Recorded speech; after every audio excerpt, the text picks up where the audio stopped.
Nah, jadi untungnya aku masuk pas dia ada candle jarum kayak gini. Aku selalu ingat nih, kalau candle jarum ini berarti banyak take profit kan.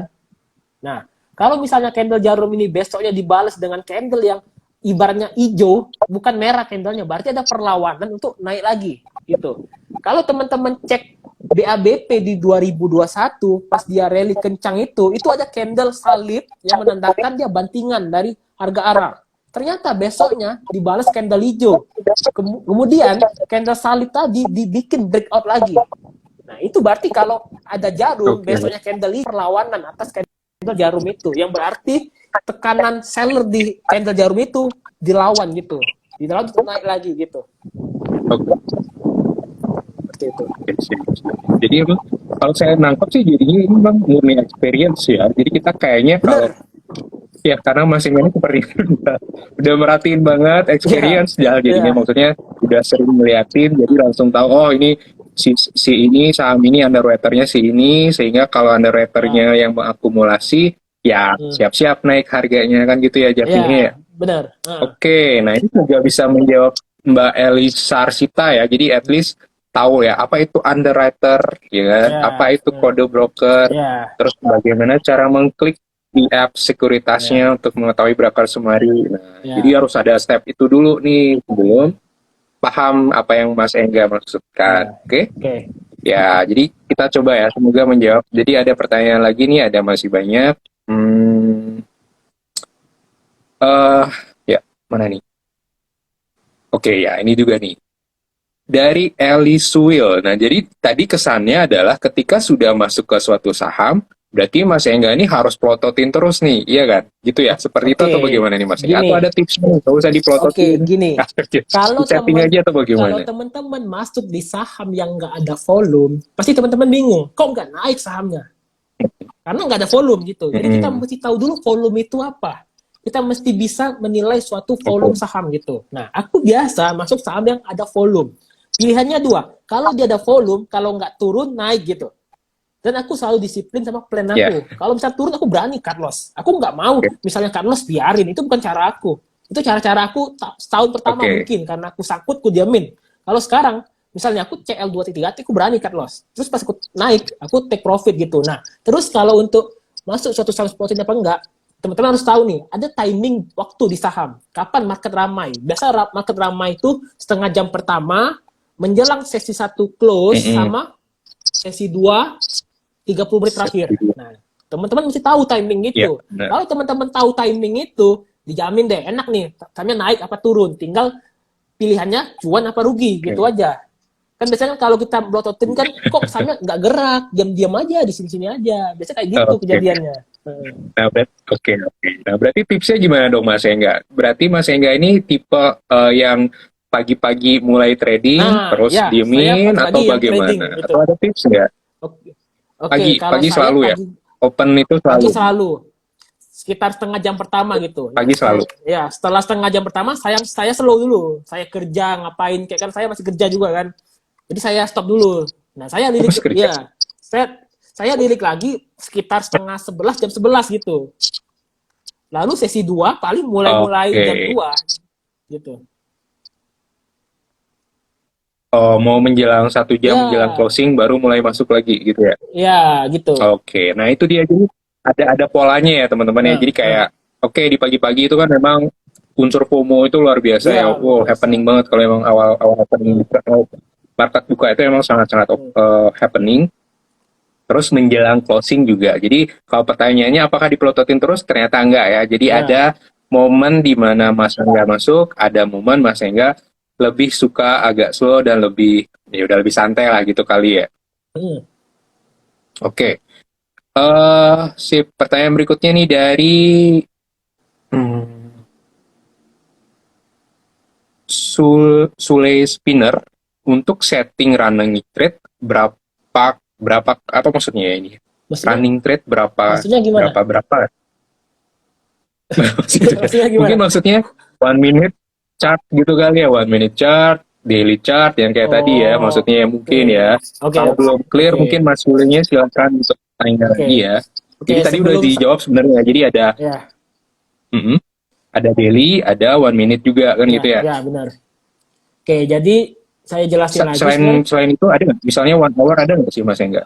Oh, 1 hour itu sih lebih cenderung ke kalau misalnya nih, misalnya di daily itu nggak ketemu supportnya di mana. Baru aku buka misalnya one Kalau hour 1 hour nggak ketemu. kalau di daily nggak ketemu support di mana, bingung nih. Aku biasa bukanya ke 30 menit Oke. apa 1 jam gitu. Paling kayak gitu aja supportnya. Oke. Ya, karena aku dulu pernah Oke, belajar berarti ya, 30. ya. Hmm. Oh, aku dulu pernah belajar Berarti sama ulang ya supaya ulang ya. 30 menit atau 1 jam kan ya, gitu. ya. Ya. Terus? Terus aku dulu pernah belajar sama salah satu mentor, aku lupa namanya siapa ya. Dia bilang gini, kalau misalnya support di daily nggak ketemu, cari support itu di 30 menit atau 1 jam gitu. Nanti bakal ketemu supportnya. Gitu. Dan aku udah berapa kali Oke, jadi riset kalau daily-nya nggak ya, ketemu, pilih di 30 menit dan atau satu satu jam jam. nanti supportnya bakal ketemu Ya, gitu ya Mas Engga ya. iya, iya kayak gitu. Oke. Ya. Dari Abdul Pangio ya. Ya. Tetangganya nggak curiga tuh di rumah mulu atau bagaimana tuh? Di mana? Ada yang nanya tadi? Apa kata pertanyaannya? Ini nih. Nggak Nggak kelihatan ya? kelihatan ya? Wait. Coba. Ini dia di komen sih ya, bukan di Ya, kolom pertanyaan ya. Dia bilang ya. tetangganya Mas Engga ini nggak curiga nih kalau Mas Engga di rumah mulu. Oh enggak di rumah juga. Ini kan kebenaran saya kan lagi cuti kerja kan, lagi cuti 2 minggu. Jadi saya ya trading aja karena lebih banyak waktu gitu karena cuti. Karena udah lama nggak balik kampung kan. Terakhir balik ya pas bulan puasa gitu. Oh, Oh, oke. Oh, berarti Mas Engga ini sebenarnya masih kerja kerja ya, full time gitu iya, ya Mas Engga iya. ya? Malah saya kalau di Oke. kantor saya trading pakai HP loh. Sampai sekarang masih pakai HP saya trading. Iya, saya pakai HP. Bisa Saya gitu ya Mas Engga ya? Ngelihatnya itu kan. paling minusnya nggak ada running trade aja. Cuma saya caranya gimana? Saya pakai top gainer, volume itu aja. Dan misalnya lihat chart daily-nya mana support resist. Kalau misalnya ketahan belum naik, aku pantau terus besok-besoknya gitu. Dan kan itu udah aku lakuin dari 2018 Oke. sih. Udah biasa jadi pakai HP trading. Oke, Hmm. siap. Ini juga ya pertanyaan dari Alice Will nih. Mainin saham tuh one by one atau sekalian nih Mas Engga? Oke, jadi sebelum aku jawab, aku mau promosi dulu ya. Jadi dari STI, Boleh ya, silakan Mas STI Engga. ada grup free ya, grup belajar ya bersama aku dan itu benar-benar free. Nanti bisa buka aja di link Swing Trading Indo, itu benar-benar free. Syaratnya teman-teman hanya buka rekening sekuritas dengan deposit gitu. Itu aja sih paling infonya. Oke, jadi balik ke pertanyaan tadi. Langsung aja sebutin sekuritasnya. Ah, ya, itu syaratnya itu. Sekuritasnya nggak apa-apa disebutin. Oke. Oke, sekuritas apa nih Mas Engga kalau Sekuritasnya boleh tahu nih Mas? Sukor sekuritas gitu. Ya, Sukor. Sukor. Oke, ada kodenya mungkin. Oh, kalau kodenya nanti buka aja di link ya. Saya kurang hafal gitu. Kurang hafal kode referralnya. Ya, Ya. Nanti chat aja ya, chat silakan di ya, kolom adminnya. ya, DM aja adminnya Swing Trade Indo, ya, nanti kasih tahu nih. Wah, saya lihatnya broker semuanya lewat ya. mana kan gitu ya, bisa Ya, ya Mas ya. ya. Oke, terus Jadi, minimalnya ada nggak sih Mas? Ada nggak minimalnya Mas enggak? oke kalau nggak salah minimal deposit itu 1 juta. Karena 1 juta Minimal kenapa? depositnya Ya, 1 juta ya ya. teman-teman ya. Karena kenapa 1 juta? Karena aku di dalamnya, jadi aku ngasih sharing lah, sharing pengalaman. Tapi aku di sana bukan jualan stock pick ya. Oke. Misalnya stock pick pagi buy TP, CL, ya kayak gitu konsepku. Hmm. Kayak yang aku hari Jumat Oke, kemarin, gimana dong? aku kasih watchlist nih teman-teman. Aku pantau saham, Mets, ATM, Krep, sama Karya. Yang naik gila-gilaan, Mets sama Karya. Nah, itu aku pasang watchlist kayak gitu. Aku pengen teman-teman itu belajar, bukan ngarep cuan dulu. Tapi teman-teman itu belajar dengan dana kecil. Jadi aku pengen endingnya nanti teman-teman itu mandiri trading gitu. Karena kalau cuma makan stock pick doang, gue jamin nggak bakal jago kalau makan stock pick doang gitu kan. Ya. Oke, siap. Ya udah. Oke, kita lanjut lagi ke pertanyaan Ya. nih Mas Nah, enggak ya? Ya banyak banget ya. Apakah Mas namanya saham repo?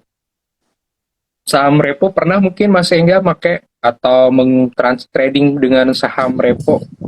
oke Dan bagaimana kalau cara tahu itu saham repo atau tidak? Oke, biasanya sih kalau saham repo itu ya, dia benar-benar volumenya gede-gede. Contoh aja, aku spill kode sahamnya Zing. Itu repo Zing itu.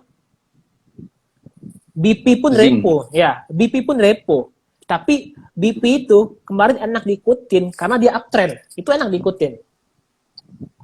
Dia uptrend kayak gitu enak diikutin. Nah, yang nggak enak repo itu gimana? Kalau dia sideways, volumenya gede. Nah, itu berarti cuma tuker-tukeran barang doang. Biasanya kode-kode broker Oke. repo itu biasanya ada II biasanya. Dulu Kota pernah repo. Ada apa? Nama kode brokernya II. Ada apanya? Ada ininya? Kode brokernya yang Oh, kode ya, brokernya ini. ya biasanya Oke, sering muncul oke, di oke, buy oke. sell-nya II. Kalau ada kayak gitu, Oke, nah ini ada pertanyaan repo itu apa tuh Mas Engga? repo itu Repo itu apa dong Mas sebenarnya Engga? aku kalau bicara pengertian ya, aku kurang paham repo itu. Dia kayak perjanjian gitu, yang seingat aku ya. Mungkin Mas, mungkin Iya, kalau dari iya. pintar saham Kayak lebih paham ya.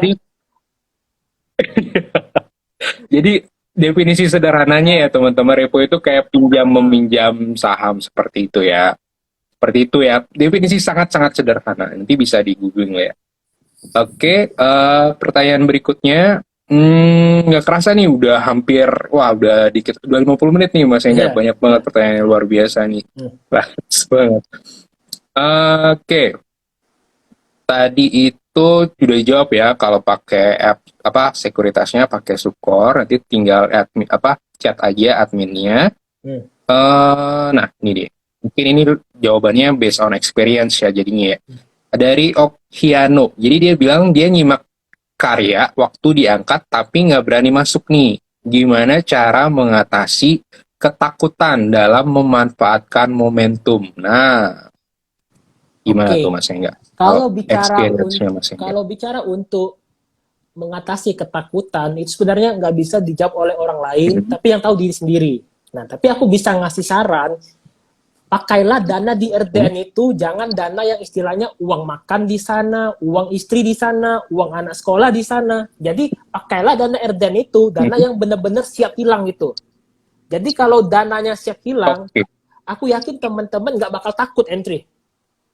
Misal teman-teman punya dana oke. Jadi tabung, pakai dana yang dingin gitu ya. bener, Pakai dana bener, yang dingin, bukan ya, dana yang sehari-hari gitu ya ya. Mas Engga. Misal nih, teman-teman ada dana Oke. mungkin 50 juta. Mungkin teman-teman pakai dana untuk trading dari 50 juta itu cuma 10%. Berapa? 5 juta. Nah, aku rasa kalau teman-teman Mhm. cut loss cuma 50, 100 ribu, gak keberatan kan? Mhm. Kalau pakai Oke, dana oke. 50 Siap. juta, bakal keberatan pasti. Hmm. Jadi ngatasinnya gimana? Lebih Oke. ke kurangin Jadi dana entry. intinya, jadi intinya didiversifikasi ya dan gunakan dana yang dingin ya, bukan dana Ya, panas atau dana yang ah, sehari-hari. Terus ya. uangnya itu juga harus dipilah-pilah nih. Kalau mau tradingnya Hmm, seperti apa. Kalau hmm, mau long term seperti apa. Ya, ya, jadi untuk yang baru masuk atau baru ngelihat live Instagramnya, nanti kita bakal ada di siaran ulangnya itu di feed Instagramnya Pintar Saham ya. Silakan dicek juga. Karena waktunya nih banyak pertanyaan tapi waktunya terbatas hmm, teman-teman. hmm. Maksimal kan 1 jam aja nih kalau live Instagram nih. Tadi juga udah dijawab tentang screening, udah terus tentang broker semari juga udah. Ya, terus screening dari top gainers tadi juga udah dijawab ya. Eh, Mas Engga dia menggunakan top gainers pada hari itu, dicek uptrend atau tidaknya, terus dicek broker semari dan sebagainya. Hmm, Itu ya. hmm. Ya, Oke, berarti di luar itu saya coba hmm, perputaran sektor. Sulit spinner lagi ya. Bagaimana untuk mengetahui perputaran sektor, pergantian sektor ini tadi Mas Engga bilang belum clear ya. Jadi kalau saya boleh ngasih hmm. pendapat, perputaran sektor itu biasanya dia melihat dari sektor apa yang sedang tren atau punya makro. Tapi ini kita ngomongnya fundamental Ya, dong ya, jadinya ya. ya. Mungkin para trader bakal ngomong-ngomong nih kalau Nggak ngomongin apa-apa. fundamental. Tapi kalau kita mau ngomongin makro, ya kita harus tahu fundamental. Jadi trennya apa nih? Maksudnya yang lagi misalnya kemarin kan energi banget tuh, ya karena memang naik harga harga komoditasnya. Terus contohnya consumer good kok nggak gerak-gerak sih pas awal-awal kemarin kan nggak gerak-gerak tuh. Properti juga kenapa sih nggak gerak-geraknya? Itu ada faktor-faktor yang dianggap belum oke di maksat dari sisi makronya. Jadi untuk mengetahui perputaran sektor tuh ada namanya siklus ekonomi ya, Eh, resesi, early recovery dan sebagainya. Itu masing-masing punya sektor yang lagi ini itu beda-beda teman-teman ya. Itu ya, semoga bisa jawab dari Mas Sulis Spinner. Oke, sambil ini Abdul Pangio, open sama dengan low, gimana dong ini, Mas Engga? Oke, biasanya sih nggak mesti open sama dengan low ya. Bahkan low-nya itu pun Oke, turun sedikit dari open-nya itu di 170, low-nya 168. Itu bisa bagus juga, tapi kombinasikan dengan volume. Jadi misalnya open dengan sama low, biasanya diikuti dengan volume, istilahnya itu banyak yang nge-HK, itu bakal terbang. Jadi, halo, halo? oke, halo, Oke, mana? sempat pause ya, Mas? Oh ya, karena koneksi Oke, tadi. oke, Oke. silakan Mas. Oke, Silakan. jadi gini ya, Iya. Silakan diulang lagi, open Mas. sama dengan low itu, kenapa bisa terbentuk open sama dengan low? Misal nih, opennya di harga 162. Tiba-tiba, aku sebutlah di sini big money atau maker, di harga open itu ditebelin di bidnya. Di harga open Ya, di bidnya ditebelin. Oke. Mungkin nggak dengan bid tebel itu bakal turun? Aku rasa nggak. Apalagi trennya naik, tren sahamnya uptrend. Nah, kalau open sama dengan low kayak gitu, retail pagi-pagi 9.00 itu udah mulai nge-HK gitu. Apalagi sekuritasnya yang fast ordernya cepet tuh. Nah, itu mulai tuh nge-HK tuh. Nah, jadi sistem open sama dengan low itu lebih ke kita memahamin nih, open sama dengan low. Nah, penyebab open sama dengan low apa? Kita lihat di bid offernya, bakal ketahuan nanti. Nah, terus kalau misalnya open sampai dengan high gimana? Berarti bakal turun dalam gitu. Contoh deh di Raffi kemarin yang ARB di hari apa itu? Raffi. Ya ada di ARB di tanggal sebentar, tanggal 2016 ya, tanggal 16 Agustus. Nah, kalau teman-teman cek 16 Agustus itu open sampai dengan high gitu. Itu kebalikan dari open sampai dengan low. Oh ya. Ya. Benar. Opennya sampai dengan high dia. Ya. Itu kebalikan dari open sama dengan low gitu. Lebih kayak gitu aja sih sebenarnya sistem open sama dengan low. Bahkan low-nya itu pun meleset sedikit nggak masalah. Selama dia terjaga di atas harga open. Jadi bisa dibilang open tuh kayak harga support. Support di hari market itu buka gitu. Oke, siap.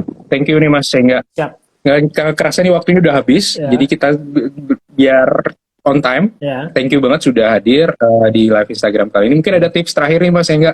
Closing statement-nya dari Mas Sehingga. Oke, kalau closing statement dari aku, pelaut handal itu nggak terlahir dari lautan yang tenang. Pasti begitupun kita di market, kita pasti menghadapi market yang sulit, market yang sepi, market yang crash. Nah, cuma itulah kalau di trading pasti kita ngalamin itu. Dan endingnya nanti kalau kita bisa menghadapin semua market, ya aku yakin sih bicara 1M, 2M itu gampang nantinya. Yang penting pengalaman dulu banyak gitu.